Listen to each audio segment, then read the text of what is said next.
Hello everyone. आज बात करेंगे उन 3 आईपीओ की जो आपके इन्वेस्टमेंट पोर्टफोलियो के लिए गेम चेंजर साबित हो सकते हैं। हम बात करेंगे कंपनी के फाइनेंशियल्स की, कंपनी के ग्रे मार्केट प्रीमियम की, और सबसे इंपॉर्टेंट बात करेंगे वो रिस्क एलिमेंट जिनका आपके लिए जानना बहुत ज़्यादा जरूरी है इस कंपनी में अप्लाई करने से पहले। सो मेक श्योर कीजिए आप इस वीडियो को एंड तक देखिए, और हाँ, अगर आप इस चैनल पर पहली बार आए देन मेक श्योर कि आप इस चैनल को सब्सक्राइब कर दें and press the bell icon ताकि ऐसे वैल्यूएबल इनसाइट्स आप फ्यूचर में मिस ना करें। तो चलिए फटाफट से चलते हैं स्क्रीन पर। सबसे पहला आईपीओ हम डिस्कस करने वाले हैं डैम कैपिटल एडवाइजर। आईपीओ की जनरल डिटेल्स की बात करूं तो ये आईपीओ आपको कल से यानी 19 दिसंबर से ओपन होता हुआ दिख जाएगा और 23 दिसंबर तक ये ओपन रहेगा। प्राइस ब्रांड 269 के आसपास है, लॉट साइज 53 शेयर है, ऑन अराउंड आप माने तो लगभग 15,000 के आसपास इन्वेस्टमेंट वैल्यू रहेगी। सो फॉर एग्जांपल आप आईपीओ में अप्लाई करते हैं, नहीं लगता है तो आपको रिफंड मिल जाएगा थर्सडे यानी 26 दिसंबर के आसपास आपको इसमें रिफंड देखने को मिल जाएगा। कंपनी का लिस्ट कब होगा तो 27 तारीख के आसपास ये कंपनी आपको लिस्ट होता हुआ दिख जाएगी। यानी कि अगर आपको लगता है ग्रे मार्केट प्रीमियम 30% आप देख रहे हैं इस टाइम पर, तो अगर आप वो एग्जैक्टली वो आता है कि नहीं आता है वो आपको 27 दिसंबर के दिन ये आपको पता चल जाएगा। कंपनी के ऑफर साइज की बात करें तो 850 करोड़ है, और कंपनी का जो इसका यूज किया जाएगा वो कंप्लीटली ओएफएस है। फिर से ओएफएस का मतलब क्या होता है? कंपनी के एक्सपांशन में, कंपनी के बिजनेस पर्पस के लिए इस पैसे का यूज नहीं किया जाएगा। तो फिर कहाँ किया जाएगा? इस पैसे का यूज किया जाएगा प्रमोटर को देने में। यानी कि प्रमोटर अपने कुछ एक शेयर्स बेचेंगे, वो शेयर्स आप लोग खरीदेंगे इनकेस अगर आप अप्लाई करते हैं, और वहां से जो आपका जो कैश होगा वो प्रमोटर को दे दिया जाएगा। दैट मीन्स कंपनी के एक्सपांशन में इसका यूज नहीं किया जाएगा। थोड़ा सा नेगेटिव पॉइंट यहां पर इसको माना जाता है। चलिए अब चलते हैं अगली स्लाइड पर और जानेंगे एग्जैक्टली कंपनी करती क्या है। देखिए आईपीओ लाने का काम क्या होता है? कुछ एक एडवाइजर्स कंपनी होती है, आईसीआईसीआई सिक्योरिटीज से फॉर एग्जांपल आईपीओ वही लाती है। तो डैम कैपिटल का काम भी वही होता है। डैम कैपिटल एग्जैक्टली एक इन्वेस्टमेंट बैंकिंग है जो आपकी सर्विस प्रोवाइड करती है एमएनए की। दो कंपनियां मर्ज हो रही हैं तो उसके लिए सर्विसेज होती हैं, तो एमएनए की सर्विस प्रोवाइड करती है, प्राइवेट इक्विटी की सर्विस प्रोवाइड करती है, और सबसे इंपॉर्टेंट ये सर्विस प्रोवाइड करती है आईपीओ की भी। यानी अगर जब आप आईपीओ लिस्ट करवा रहे होते हैं तब उस टाइम आपको किसी एडवाइजर की जरूरत होती है, जो जैसे ऐसे सिक्योरिटीज होती हैं उनकी जरूरत होती है, तो वो सर्विस डैम कैपिटल भी प्रोवाइड करती है। और अगर मैं बात करूं तो कंपनी ने लगभग 27 आईपीओ आज तक लिस्ट करवाए हैं। इसके अलावा 6 preferential issue, 4 right issue, 8 buyback, 4 open offer. यानी जो बेसिकली एक इन्वेस्टमेंट बैंक का काम होता है वो ये काम कंपनी करती है। आगे चलते हैं कंपनी के फाइनेंशियल्स की ओर। तो कंपनी के असेट साइज में देखेंगे तो 166 के आसपास असेट साइड था, और ये एकदम से ऊपर जाता है, एकदम से नीचे आ जाता है, और वहां पर ये 214 करोड़ पर हो सकता है कुछ एक हुआ हो कंपनी में से, फॉर एग्जांपल उन्होंने अपनी असेट बेची हो, लोन चुकाए हो, कुछ भी हुआ हो, बट असेट में अच्छा खासा यहाँ पर उछाल देखने को मिला। रेवेन्यू की बात करें तो 94 85 रेवेन्यू कम हुआ, बट ऑल ऑफ सडन 2024 में इसका रेवेन्यू बढ़कर कितना हो गया? 182 करोड़ हो गया। यानी 100% से भी ज्यादा इसमें रेवेन्यू में अपन को ऊंचाई देखने को मिली। पैट की बात करूं तो 21 करोड़ कम हुआ, फिर वापस से पैट कहाँ हो गया? 70 करोड़ तक। आप देखेंगे तो काफी ज्यादा उछाल देखने को मिला है पैट में भी। नेटवर्क ठीक ठाक है, रिजल्ट सरप्लस में भी उछाल देखने को मिला है, बोरोइंग इस कंपनी के पास नहीं है, तो ये ऑलमोस्ट नेग्लिजिबल है, तो ये ठीक ठाक फिगर माना जाता है। अब क्वेश्चन आता है कि ये पैट में इतना ज्यादा उछाल आ गया, प्रॉफिट में इतना ज्यादा उछाल आ गया, तो क्या ये कंपनी ठीक होगी? तो हम बोलेंगे देखिए रिसेंटली 2024 में 2023 में आपने भी नोटिस करा होगा कि कंपनी जो लगभग हर दूसरी कंपनी आईपीओ ला रही है, हर दूसरी कंपनी एमएनए में जा रही है, राइट इशू कर रही है, तो देर इज नो डाउट कि इन कंपनी के टर्नओवर भी बड़ा होगा, इन्होंने भी अच्छा कमाया होगा, बट स्टिल डिटेल में जाना अच्छी बात है। यहाँ पर कंपनी के केपीआई की बात करूं तो आरओआई 54%, रिटर्न ऑन नेटवर्थ भी अच्छा है, पैट मार्जिन भी अच्छा है, और प्राइस टू बुक वैल्यू लगभग सारी चीजें यहाँ पर अच्छी है। ईपीएस की बात करें तो 9.98, और पीई की बात करें 28। अब पीई 28 का बढ़िया है कि नहीं है ये कौन बताएगा? ये बताएंगे आपके पीयर्स, ये बताएंगे आपके इंडस्ट्री के एवरेज। एवरेज कितना चल रहा है उसके हिसाब से डिसाइड होता है कि पीई यहाँ पर बढ़िया है कि नहीं है। तो अगली स्लाइड पर चलते हैं। सबसे पहले डिस्कस करेंगे इसका जीएमपी। तो जीएमपी जैसा कि मैं बोलूं, अगर आप देखेंगे 16 दिसंबर का अवेलेबल है, 17 का अवेलेबल है, और 18 का, और ये स्टैटिक है। नॉर्मली क्या होता है, जब आईपीओ जैसे जैसे आने वाला होता है, अगर आईपीओ एक अच्छा माना जाता है, अगर एक हाईलाइटेड आईपीओ होता है, तो जीएमपी भी बढ़ जाता है। ठीक है, तो इसके केस में क्या हो रहा है, जीएमपी स्टैटिक है। स्टैटिक होने का रीजन ये भी हो सकता है, से फॉर एग्जांपल जो मार्केट है वो इतना अच्छा नहीं है तो इसलिए, बट फिर भी बोलूँ तो 38% इट्स ए डिसेंट। अगर ये आपको लग जाता है तो आप सिंगल डे में 38% कमा रहे हैं, बहुत अच्छी बात है ये, तो अच्छा जीएमपी है। अब मैं बात कर रहा था पीई की। देखिए पी बढ़िया है कि नहीं है बढ़िया, ये कौन बताएगा, पीयर्स बताते हैं। तो सबसे पहले पीयर्स, जैसा कि मैंने बोला था, आईसीआईसीआई सिक्योरिटीज मैं एग्जांपल ले रहा था, आईएफएल सिक्योरिटीज इसका ही मैंने एग्जांपल लिया था, सॉरी इसका नहीं लिया था, जेएम फाइनेंशियल और मोतीलाल ओसवाल, ये कुछ एक कंपनी है जो कि पीयर्स हैं और काफी ज्यादा नाम है इन कंपनियों का मार्केट में। अगर ईपीएस की बात करें तो सबसे बेस्ट ईपीएस इस टाइम पर दे रहा है आईसीआईसीआई सिक्योरिटीज, और ये मैं बोलूंगा नीचे से दूसरे नंबर पर है। एनएवी में बोलूंगा तो सबसे नीचे है। पी जैसे कि इसका 28 था, तो 28 इसका काफी ज्यादा हाई है, तो अगेन सबसे नीचे बोलेंगे इसको भी। रिटर्न नेटवर्थ ठीक ठाक है और प्राइस टू बुक वैल्यू का डेटा अवेलेबल नहीं है। तो पीयर के कंपैरिजन में मैं बोलूं तो कंपनी इतनी ज़्यादा अच्छी नहीं लग रही है। इससे बढ़िया आप आईसीआईसीआई, आईएफएल या फिर जेएमए मोतीलाल ओसवाल के जो फाइनेंशियल्स हैं वो ज़्यादा अच्छे हैं as compare to DAM Capital के। अब आगे चलते हैं, अगला आईपीओ डिस्कस करेंगे, लेकिन उससे पहले अगर आपने स्ट्रीम को अभी तक लाइक नहीं करा है then please make sure to like this stream. Comment कर सकते हैं आपके अगर कोई क्वेश्चन हो, और आप शेयर भी कर सकते हैं अपने दोस्तों के साथ।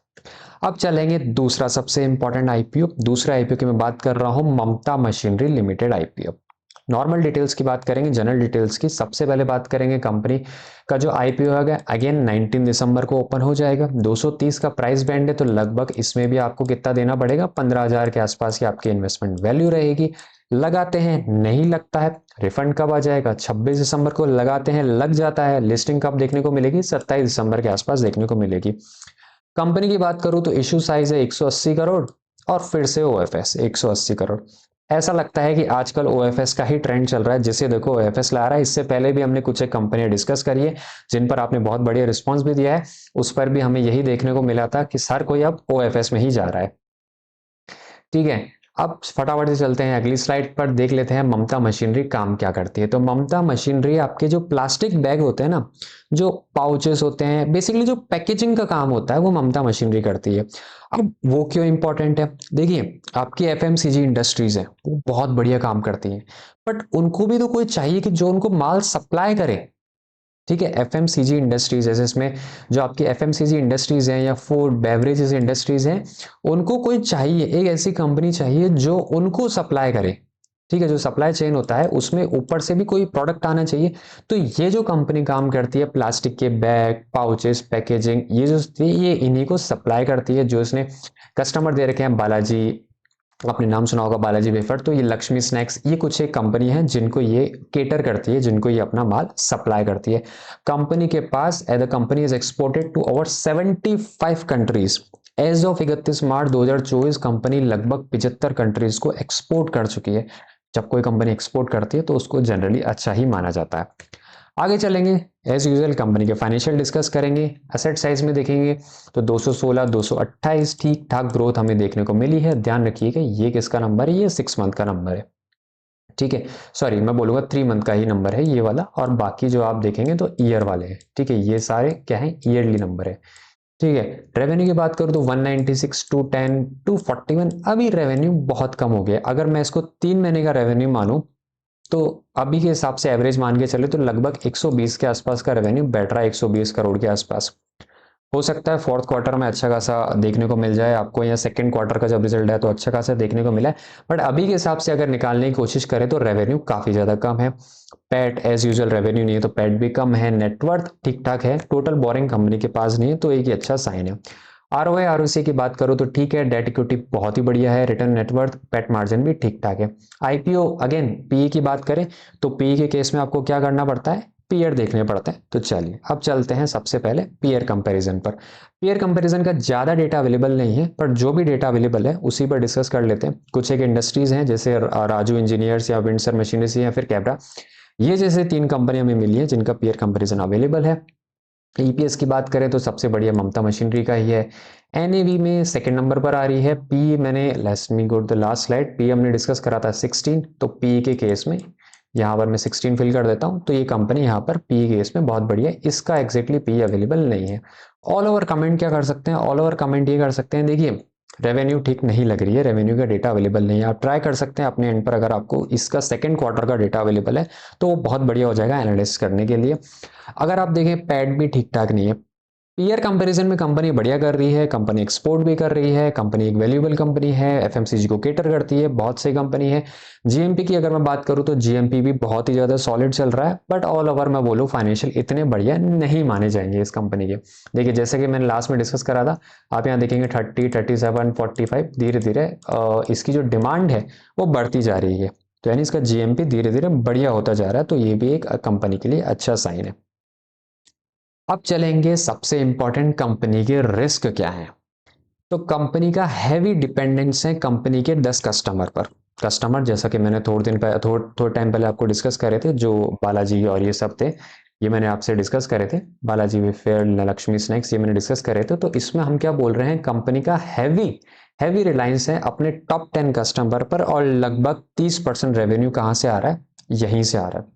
अब ये रिस्क कैसे हुआ, रिस्क ये हुआ कि सपोज कीजिए वो जो 10 कस्टमर है वो कल को उठ के किसी दूसरे के पास चले जाते हैं, कंपनी के तो रेवेन्यू पहले ही गिरी पड़ी है और ज़्यादा गिर जाएगी, तो ये बहुत ज़्यादा रिस्क है। दूसरा है रॉ मटेरियल प्राइस वॉलेटाइल है। देखिए अगर आप रॉ मटेरियल प्राइस को आगे ट्रांसफर कर देते हैं, कस्टमर को ट्रांसफर कर देते हैं, तो कोई बड़ी बात नहीं होती है, ठीक ठाक चल जाता है। पर अगर आप नहीं कर पाते, क्यों नहीं कर पाते, कंपटीशन बहुत ज़्यादा आ जाता है, अगर आप रॉ मटेरियल प्राइस को आगे ट्रांसफर नहीं कर पाते हैं तो इसके केस में ये थोड़ा एक रिस्की एलिमेंट माना जा सकता है। तो ऑल ओवर मैं आईपीओ को बोलूंगा ठीक ठाक ही आईपीओ है। अब लास्ट आईपीओ पर डिस्कस करेंगे, ट्रांसरेल लाइटिंग लिमिटेड आईपीओ। ये भी आपने काफी ज्यादा सुना होगा। कंपनी के जनरल डिटेल्स अगेन 19 दिसंबर को ये ओपन होगा, 23 दिसंबर तक ये ओपन होता हुआ दिखेगा। अप्लाई करेंगे तो 26 दिसंबर के आसपास, नहीं लगता है तो 26 दिसंबर के आस रिफंड मिल जाएगा, लग जाता है तो 27 दिसंबर को आपको लिस्टिंग देखने को मिल जाएगी। फाइनली एक ऐसा आईपीओ जो कंप्लीटली ओएफएस नहीं है, इशू साइज है 838 करोड़, जबकि 400 करोड़ इसका ओएफएस है और 438 करोड़ इसका, सॉरी 438 करोड़ इसका ओएफएस है और 400 करोड़ इसका ओएफएस है। फाइनली एक ऐसा आईपीओ हमें अभी देखने को मिला है। चलिए अब बात करेंगे कंपनी करती क्या है। तो कंपनी का जो काम है, जैसे एक तरह से मैं बोल सकता हूँ कंस्ट्रक्शन कंपनी मान लीजिए, बट ये पावर ट्रांसमिशन का काम करती है, पावर ट्रांसमिशन या पावर डिस्ट्रीब्यूशन का काम करती है। ठीक है, मोटा मोटी कंस्ट्रक्शन कंपनी है बट पावर में है। थोड़ा बहुत कंपनी की जैसी सर्विस देती है, सप्लाई, इंजीनियरिंग, प्रोक्योरमेंट, कंस्ट्रक्शन और ट्रांसमिशन लाइन, जो बड़ी बड़ी लाइंस जाती है ना, बिजली की लाइंस जाती हैं, इलेक्ट्रिक पावर की, वो सारा इस कंपनी का मोटा मोटी काम होता है। कंपनी की जब मैं पीयर की बात करूंगा तब आपको एग्जैक्टली पता चल जाएगा कि ये कंपनी क्या है। कंपनी की सबसे पहले बात कर लेते हैं एसेट साइज की, बहुत ही शानदार है, 2800 crore, 3400 crore. Company asset size में थोड़ी भारी कंपनी है एज कम्पेयर टू जो दो पुरानी कंपनी हमने डिस्कस करी थी। रेवेन्यू में बात करूं तो ये रेवेन्यू है एक क्वार्टर की, और ये है सारी ईयरली। तो देखिए इंक्रीमेंट देखने को मिला अच्छा खासा, यहाँ भी इंक्रीमेंट देखने को मिला, अच्छा खासा इंक्रीमेंट देखने को मिल रहा है। और अगर यहाँ मैं बोलूँ तो 1000 करोड़ के हिसाब से लगभग 4000 करोड़ के आसपास की रेवेन्यू अभी ही प्रेडिक्ट की जा रही है इस साल में। तो आप बोलेंगे कोई गेन नहीं है इसमें, तो बट है, जो नॉर्मल जो रेवेन्यू आती है वो चौथे क्वार्टर या तीसरे क्वार्टर में आपको अच्छा खासा गेन देखने को मिलता है। तो हम एक्सपेक्ट कर रहे हैं यहाँ भी आपको बढ़िया गेन देखने को मिलेगा। कंपनी का पैट भी अकॉर्डिंगली बढ़ जाएगा, नेट पर ठीक है, पर थोड़ा है कंपनी के पास यहाँ पर बोराइंग्स हैं, तो वो एक थोड़ा फैक्टर हो सकता है। बट डेट इक्विटी की बात करें तो 0.56 ही है, तो वो भी ठीक ठाक है, तो कंपनी इतनी ज़्यादा बेकार भी नहीं है।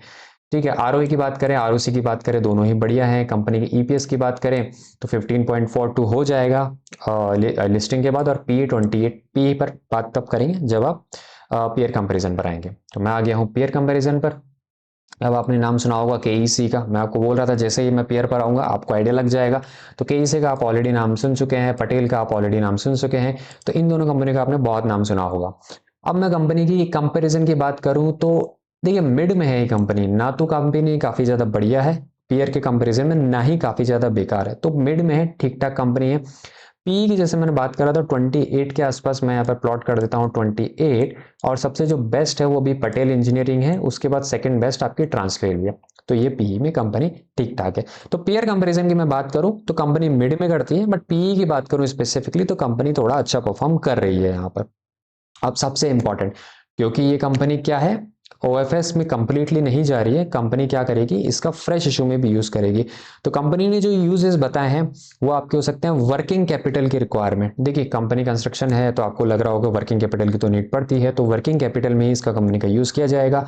फिर उन्होंने बोला कुछ एक कैपिटल एक्सपेंडिचर भी करेंगे, क्या करेंगे वो नहीं बताया बट करेंगे, और जनरल कॉर्पोरेट पर्पज के लिए भी इन्होंने बताया है। अब कंपनी के जीएमपी की बात करें तो लगभग 27% का जीएमपी हमें देखने को मिल रहा है आज, तो ये ठीक ठाक है। जीएमपी मैं बोलूंगा अच्छा ही है। जीएमपी देखो अगर 10-20% से ज्यादा मिल रहा है, 10% भी मिल रहा है तो ठीक है ना। अगर आपको एक दिन में 10% कमाने का मौका मिल रहा है तो आप क्यों छोड़े। तो जीएमपी के हिसाब से कंपनी ठीक ठाक है। अब कल को जीएमपी गिर जाता है, मार्केट गिर जाता है तो वो अलग बात है, बट जीएमपी के हिसाब से अभी के हिसाब से कंपनी ठीक ठाक है। अब सबसे इंपॉर्टेंट की रिस्क जिनका आपके लिए जानना बहुत ज्यादा जरूरी है। अब क्या होता है ना, ऐसी कंपनियां अपने ऑर्डर बुक पर रिलाय करती हैं। इनको क्या ऑर्डर मिला हुआ होता है कि आपको इस तारीख को ये करना है, ये करना है। अब सपोज कीजिए ऑर्डर बुक में कुछ चेंजेस हो गया, या फ्यूचर की जो रेवेन्यू जो प्रोजेक्ट करके बैठे हैं जिसके बेस पर ये पैसा उठाते हैं कि मुझे इस तारीख को इतना रेवेन्यू होगा तो मुझे इतना कैपिटल का नीड, वर्किंग कैपिटल का नीड होगा। वो सब किस पर डिपेंड करता है, इनके ऑर्डर बुक पर। अगर सपोज कीजिए ऑर्डर बुक ही चेंज हो गया तो ऑर्डर नहीं मिले तो इसके केस में क्या होगा, तो वो एक रिस्क है। दूसरा सबसे बड़ा रिस्क, इनको जो आते हैं जो कॉन्ट्रैक्ट आते हैं, देखिए बिजली का काम मेजरली कौन करवाता है, गवर्नमेंट ही करवाती है। तो मेजरली जो इन पास कॉन्ट्रैक्ट आते हैं वो आप बोलेंगे तो गवर्नमेंट अथॉरिटीज के पास आते हैं, या फिर पब्लिक सेक्टर जो अंडरटेकिंग हो सकती है उन्हीं से आता है। तो इसके कारण भी आप समझ सकते हैं थोड़ा बहुत यहाँ पर रेवेन्यू में ऊपर नीचे देखने को मिल सकता है। से फॉर एग्जाम्पल गवर्नमेंट में बजट आ रहा है तो गवर्नमेंट ने थोड़ा डिले कर दिया, या फिर गवर्नमेंट ने प्रोजेक्ट बढ़ा दिया, तो अच्छी खबर भी हो सकती है। तो ये एक रिस्की एलिमेंट आप यहाँ पर मान सकते हैं। इसके अलावा बोलें तो आईपीओ ठीक ठाक ही है। वीडियो की लेंथ काफी ज्यादा बड़ी हो गई है, बट इनकेस अगर आपको पसंद है, अगर आपको लगा हमारा कंटेंट वैल्यूएबल था, then please hit the like button, share with your friends, subscribe our channel and don't forget to press the bell icon ताकि आपको वैल्यूएबल इंसाइट्स मिलता रहे। Thank you for watching and have a good day. Bye bye.